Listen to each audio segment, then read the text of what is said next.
إن الحمد لله نحمده ونستعينه ونستغفره ونعوذ بالله من شرور أنفسنا ومن سيئات أعمالنا من يهده الله فلا مضل له ومن يضلله فلا هادي له وأشهد أن لا إله إلا الله وحده لا شريك له وأشهد أن محمدا عبده ورسوله يا أيها الذين آمنوا اتقوا الله حق تقاته ولا تموتن إلا وأنتم مسلمون يا أيها الناس اتقوا ربكم الذي خلقكم من نفس واحدة وخلق منها زوجها وبث منهما رجالا كثيرا ونساء واتقوا الله الذي تساءلون به والأرحام إن الله كان عليكم رقيبا يا أيها الذين آمنوا اتقوا الله وقولوا قولا سديدا يصلح لكم أعمالكم ويغفر لكم ذنوبكم ومن يطع الله ورسوله فقد فاز فوزا عظيما فإن أصدق الحديث كتاب الله وخير الهدى هدى محمد صلى الله عليه وسلم وشر الأمور محدثاتها وكل بدعة ضلالة ثم ما بعد وبذل فندرشم فندرم الله سبحانه وتعالى رجدها ذاتم أطاع مضرم تجدنا صلوات والسلام تونا تشوفشم بيغمبرن تون محمد صلى الله عليه وسلم بجث familjen e tij, gjithë sahabët e tij, dhe gjithë muslimanët, gjithë besimtarët të cilët e ndjekin dhe e pasojnë sunetin e tij. Falenderojmë Allahun subhanahu wa taala mes tjerash edhe për mirësinë e madhe që na ka bë për faktin se na ka dalluar nga krijesat e tjera, nga shumë aspekte. Për faktin se Allahu subhanahu wa taala na ka bërë për krijesave të tij të zgjedhura, njerëz, të cilët jetojnë jetë me norma, me ligje. Njerëz të cilët pra e kalojnë jetën e tyre me ligj. Por dallim prej krijesave të tjera të cilat nuk kanë ligj. Nuk kanë norma të caktuara. Por jeta e atyre vazhdon ashtu natyralisht çfarë ka falë Allah subhanahu wa taala.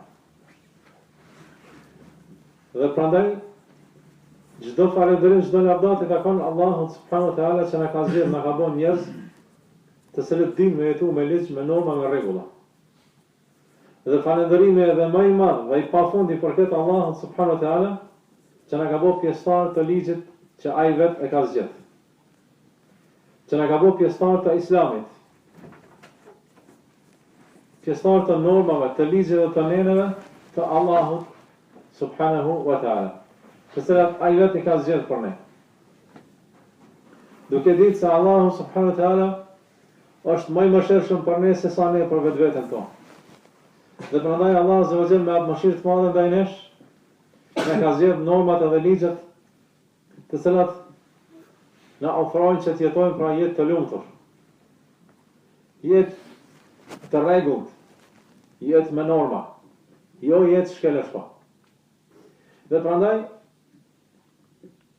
dhe veçanërisht meritat, falënderimit të takojnë Allahut subhanahu wa taala, që ka bërë që në fenë e tij të veçohet institucioni i familjes dhe institucioni i martesës. Ku edhe në këtë Allahu subhanahu wa taala ka vendosur ligj si në këtë pjesët e tjera të jetës tonë, që shkojmë sipas ligjit të Allahut, që shkojmë sipas shariatit të Allahut. Dhe prandaj edhe institucioni i familjes në Islam duhet me jetu me shariatin e Allahut. Dhe ai institucioni i familjes duhet me u formu konform shariatit të Allahut. Dhe ajo familje duhet me u formu pra sipas normave që ka thënë Allahu subhanahu wa taala, dhe me vazhdu jetën sipas normave që Allahu i ka vendosur në shariatin e tij. Dhe prandaj Allahu subhanahu wa taala përmend se institucioni i familjes është qysh tek pejgambert e mëparshëm. Ku Allahu subhanahu wa taala thot në një ajet: "Wa laqad arsalna min qablika rusulan wa ja'alna lahum azwajan wa dhurriyya." Ne o Muhammed kemi dërguar pejgambera dhe para teje, dhe kemi bërë që ata të kenë familje dhe pasardhës. Dhe prandaj Robët më të zgjedhur të Allahut subhanahu wa taala, pejgamberët e Allahut kanë qenë njerëz familjar. Njerëz të cilët kanë pas familje, kanë pas bashkëshorte dhe kanë pas pasardhës fëmijë. Prandaj, institucioni i familjes është në traditën, është praktikën e njerëzve më të zgjedhur të Allahut subhanahu wa taala, pejgamberët e Allahut.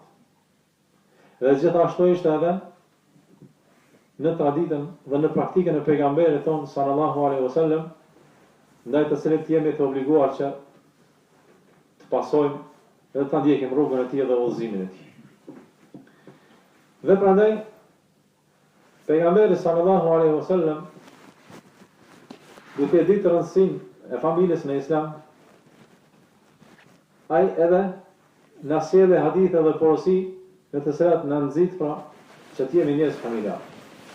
Na nxit që të kemi familje, që të formojmë familje. Na nxit që të martohemi në moshën më të re që mundemi. Dhe thotë ja ma'shar shabab man istata'a minkum al-ba'ata falyatazawwaj wa man lam yastati' fa'alayhi bis-sawm. O ju rini, nëse keni mundësi martoheni. Ju drejtohet rinive në moshën së re. Dhe do të thonë besimtari nuk duhet me qenë neglizhent. Dhe besimtari nuk duhet me eduku me norma dhe me edukata të tjera, me shty martesën pa arsye. Dhe besimtari nuk bën me ndëgju këshillat dhe ligjëratat e sociologëve, po besimtari duhet me ndëgju këshillat e pejgamberit të tij Muhamedit sallallahu alaihi wasallam.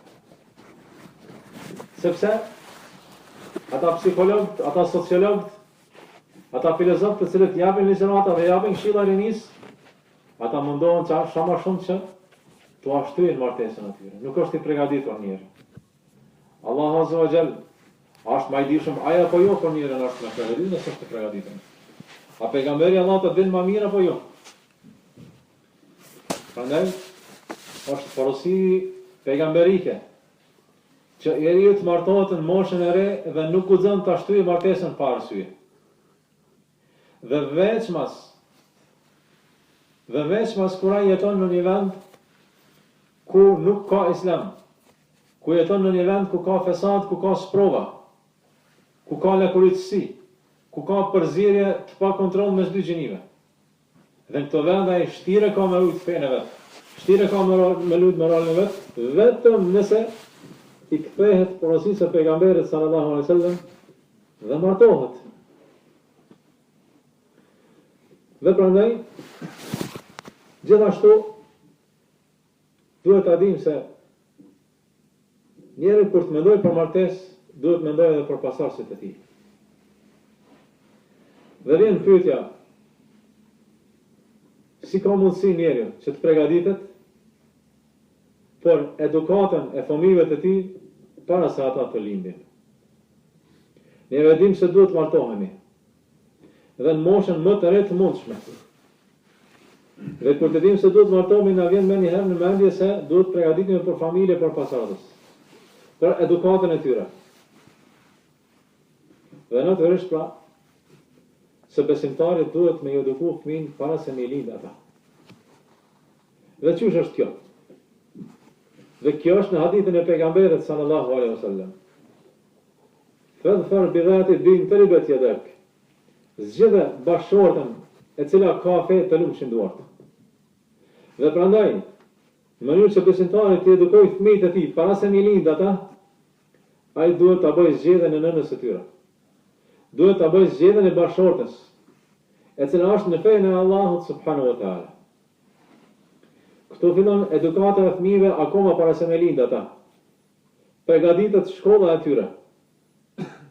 Sepse shkolla e fëmijëve është në familje dhe jo institucionet e shkollave.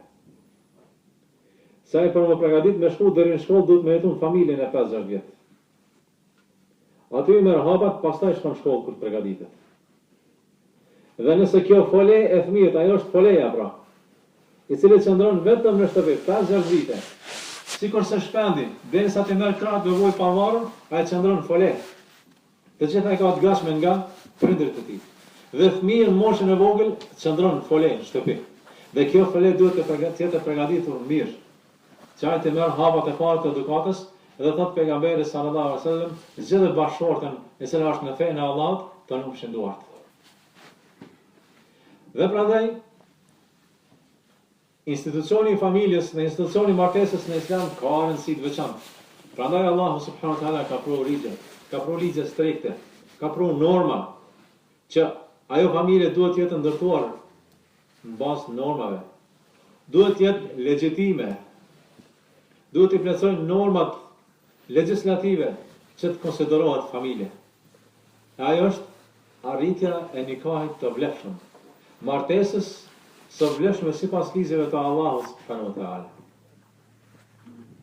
Martesë, si thot pejgamberi sallallahu alaihi wasallam, nuk ka martesë të vlefshme para dakord përgjegjësi i vajzës, edhe me u deklaru se është dakord, edhe me qenë dy dëshmitar që dëshmojnë se përgjegjësi i vajzës ka ra dakord që t'ia jap vajzën personit të caktuar.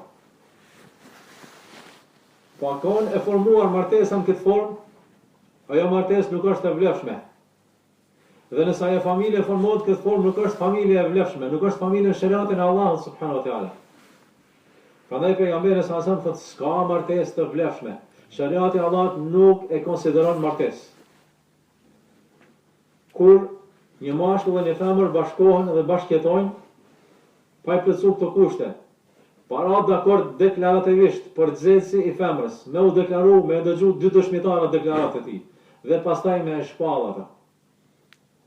Që kjo është forma kur dy persona mund me konsideru bashkëshort burrë dhe grua në Islam. Nëse deklarohet me gojë bashkëshorti i femrës, po ta bëjë për hajër, dhe janë dy muslimanë të rritur që e kanë dëgju atë deklarat, që kjo është nikah në Islam. Dhe pastaj me e publiku. Jashtë kësaj, nuk është martesë. Dhe kontaktet me femrën jashtë saj konsiderohen zina. Nëse s'konsiderohen martesë, s'ka zgjidhje tjetër, s'ka mundësi tjetër vetëm se të jetë pra zina. Dhe prandaj, familja në Islam kurorëzohet dhe formohet në këtë formë me ligj deklarativisht dhe me dëshmitar. Dhe kjo është në ligjin e Allahut subhanahu wa taala më tepër se 1400 vite. Dhe sot kjo praktikohet në ligjet bashkëkohore, ku duhet të jenë dy dëshmitar nëse don personi të bëjë kurorëzim në dokumentacion në institucionet e shtetit ku jeton.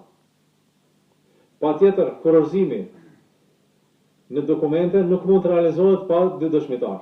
Dhe kjo është në fenë e Allahut subhanahu wa taala para se 1400 vite. Dhe prandaj familja kështu formohet në Islam. Dhe kështu jeton. Dhe prandaj prej qëllimeve të martesës në Islam është që me martesë njeriu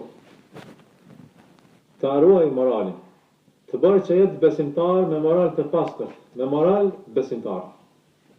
Dhe prej qëllimeve të martesës në Islam është bëjë që besimtarit të formoj familje, të formoj pasardhës me të cilët pejgamberi thotë unë do të krahanohem ditën e gjykimit para pejgamberëve të tjerë, me numrin e madh të umetit tim. Dhe natyrisht e dim se në Islam institucioni i familjes edhe martesës është ajo që i bën muslimanët të qenë më të fortit përballë të gjithë të tjerëve. Sepse e dim, edhe në vendin tonë pikërisht muslimanët i këtij vendi, kërkush nuk guxon me mohu se Islami i ka ruajtur nga shparosja dhe nga asimilimi. Ani nëse Islami nuk i ka mbrojt me shpatë ata, i ka mbrojt me ligjin që e ka. Dhe këta musliman kanë pas Islam, dhe e kanë konsideru shumë të rëndësishme çështjen e familjes edhe pasardhësve, dhe në familjen e kanë formu sipas shariatit të Allahut, dhe kanë pas pasardhës sipas shariatit të Allahut, dhe kjo ka ndodhur që të rritet numri i muslimanëve të këtij vendi në masë të madhe, çfarë nuk e kanë prit armisht të këtij vendi, çfarë janë friksuar çdo herë edhe kanë deklaruar çdo herë. Dhe janë mundur forma të ndryshme, me lufta, me vrasje, me shpërngulje, vetëm me zvoglu numrin e muslimanëve në këtë vend, që ata të jenë sundues nuk ka mujt. Kush I ka mujt? Islami. Asnjë popull në rrethim nuk I ka pas 5-6.000, 7.000, 8.000, përveç muslimanëve shqiptar. Pse kanë pas ata? Pse kanë qenë në Islam? Ata me pas mirë që kanë friksuar as kujt. Se kanë ditë se ata I falë Allah subhanahu wa taala dhe frikson Allah azza wa jalla. Dhe ata nuk kanë pas bashkëtesa të fshehta edhe zina në forma jo legjitime. Dhe kjo ka bërë që familja të jetë shumë e fuqishme dhe si popull të jetë shumë I fuqishëm, edhe të jetë shumë I rezistueshëm përballë shkijeve. S'kan gjetë formë që mundon me zvogëlu këtë popull dhe me qenë ata shumicë. Dhe falënderimi I fund edhe fillimi të kanë Allahu subhanahu wa taala, se sot pra jemi në këtë vend edhe I gëzojmë këtë drejtat si muslimanë. Prandaj këtë e fshehim armiqtë e Islamit dhe nuk e deklarojnë se familja dhe nataliteti I muslimanëve shqiptar të Kosovës ka bërë se ta të jenë fortë edhe mund të I dëmtoj pra shkallë. Ai ka mbrojtë Islamin pra si ka mbrojtë. Dhe prandaj pejgamberi sallallahu alaihi wasallam thotë pra ditën e gjykimit unë do të krahanohem me numrin e madh të ummetit tim para pejgamberëve të tjerë. Dhe në anën tjetër pra I vëjmë vëllezër sprovat dhe dukuritë negative që janë përhap në përgjithësinë në botë dhe në veçantë edhe në vendin tonë. Ku ka filluar të zbehet çështja e familjes. Ka filluar të zbehet çështja e prekupimit me familjen dhe me pasardhës, te rinia sidomos. Është vështirë me gjetë gatishmërisë të njeriu që të martohet edhe të ketë pasardhë.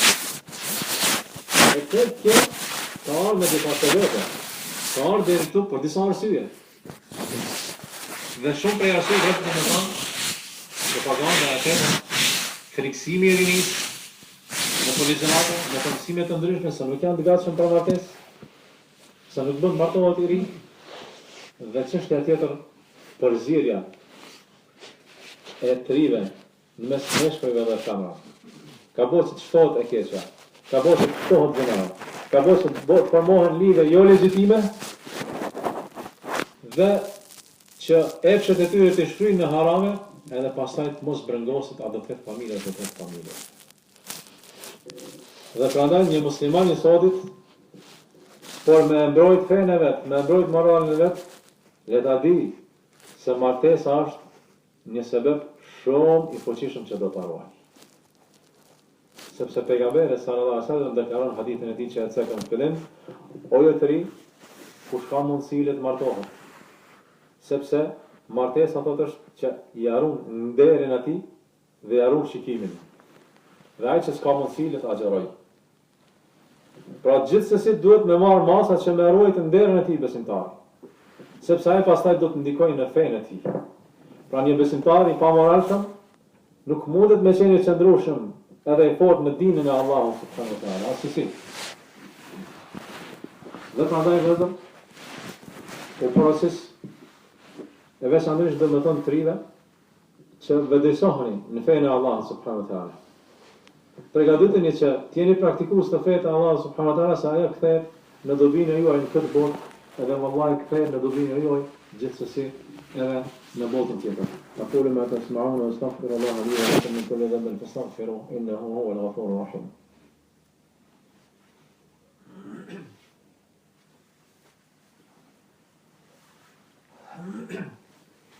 الحمد لله على إحسانه وشكره على توفيقه وامتنانه وأشهد أن لا إله إلا الله وأشهد أن محمدا عبده ورسوله. Gjithashtu vëllezër, duhet të kemi porosi se duhet të jemi shumë të sinqertë ndaj njëri tjetrit. Sikurse vajza ndaj djalit, edhe djali ndaj vajzës. Nuk duhet të jemi persona të cilët e shehin të vërtetën. Duke e ditë se çështja e martesës lidhet me bërthamën e familjes. Dhe me mënyrë që e bërtham tjetër shëndosh, fillimisht duhet të jetë I sinqert dy partë, edhe vajza edhe djali. Nuk duhet të jenë tradhtar, nuk duhet të jenë mashtrues. Djali nuk duhet të fshehë gjërat që duhet t'i tregoj gjatë martesës me një vajzë. Edhe gjithashtu vajza nuk duhet të jetë tradhtare që ajo që fsheh diçka që duhet me tregu përballë atij vajzës që atij djalit që mendon se të martohet me të. Por ndryshe, nëse vazhdohet me tradhtim, me fshehje dhe me mashtrime, nuk do të ketë familje të shëndosh. Dhe gjithashtu, çështja e familjes dhe çështja e martesës është që mos tepër me nder i bën femrës. Sepse familja dhe martesa ja cakton destinimin femrës.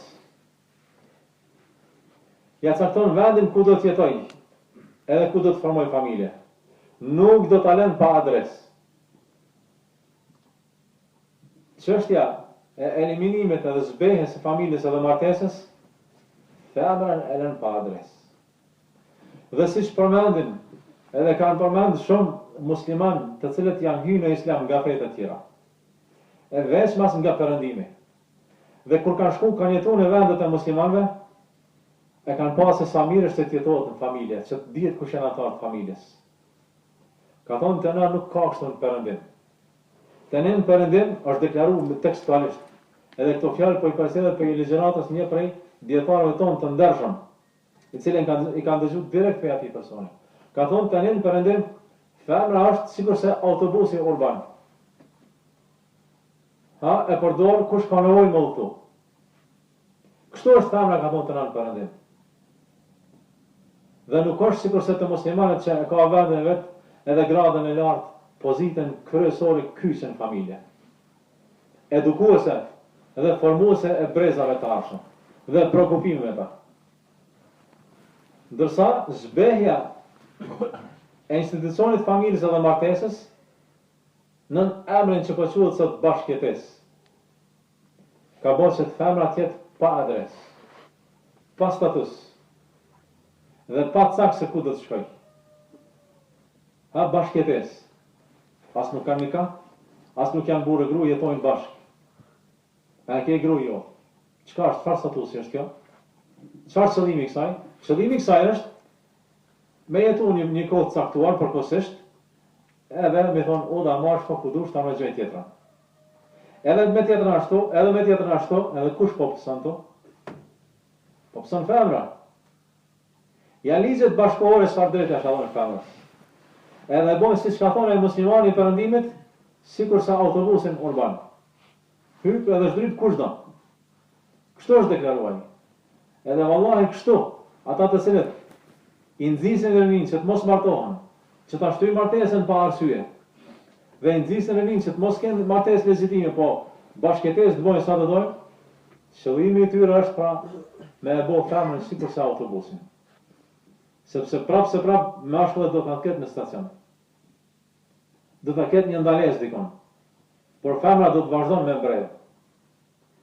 Prandaj, është çështje shumë e qartë. A e ka ndëruar Islami femrën apo nuk i ka ndëruar? Nuk ka diskutim këtu. Mirë po, si besimtar të Allahut subhanahu wa taala, pra duhet të kemi frikë Allahut subhanahu wa taala. Të jemi përpikt, pra po e përsëritim sa herë. Aq sa mundohemi të jemi përpikt në namazin tonë, që është pjesë e shariatit, të njëjtën mënyrë vëllezër duhet të jemi përpikt edhe në pjesën tjetër të shariatit të Allahut. I gjithë është shariat. I gjithë ka ardhur për Allahun subhanahu wa taala. Dhe nuk bën me marrë një pjesë dhe me lëshuar një pjesë. Dhe nuk bën më mundu me qenë, domethënë, i saktë vetëm namaz dhe neglizhent në çështje të tjera. Inna as-salata tanha 'anil fahsha'i wal munkar. Allah subhanahu wa taala thotë, namazin ndanon nga e keqja dhe e shëmtuara. Shariati i Allahut është lidhur ngushtë me këtë namaz, sepse drejtë të tjera shariatit pra burojnë edhe lindin se çfarë namazi ka dhe se si është namaz besimtari i Allahut. Nëse ai është i sinqert, edhe falet namaz i cili me të vërtetë ndalon nga e keqja, ai do të jetë i përpikt edhe në ligjet e tjera të Allahut subhanahu wa taala, siç është me ligjin e Allahut të namazit. Prandaj lutem Allahun subhanahu wa taala që të na jap sukses, që të ruajë rinit tonë nga kurthat edhe nga fetrat e armiqve të Islamit, të cilët nuk kanë gjetë mënyrë qysh me i dobësu muslimanët, po e kanë gjetë një mënyrë shumë suksesshme dhe shumë të rrezikshme për ne, e ajo është largimi i rinisë nga martesat e rrethme. Largimi i rinisë nga prekupimi me familjen, që pastaj të jenë të dobët, që të jenë njerëz pa familje, edhe që të ketë mundësi me maniru me ta, pastaj si të dojmë, kur të dojmë i largu nga feja Allah subhanahu wa taala, dhe të dinë se kjo është një kurth shumë e madhe e armizve të Islamit. Inna Allahu wa malaikatahu yusalluna ala nabi ya ayyuhalladhina amanu sallu alayhi wa sallimu taslima. Allahumma salli ala Muhammad wa ala Muhammad kama sallaita ala Ibrahim wa ala ali Ibrahim innaka Hamidum Majid. اللهم بارك على محمد وعلى آل محمد كما باركت على إبراهيم وعلى آل إبراهيم إنك حميد مجيد وارض اللهم عن الخلفاء الراشدين المهديين أبي بكر وعمر وعثمان وعن علي وعن سائر الصحابة أجمعين عباد الله واذكروا الله العظيم يذكركم واشكروا على نعمه يزدكم ولذكر الله أكبر والله يعلم ما تصنعون وأقيموا الصلاة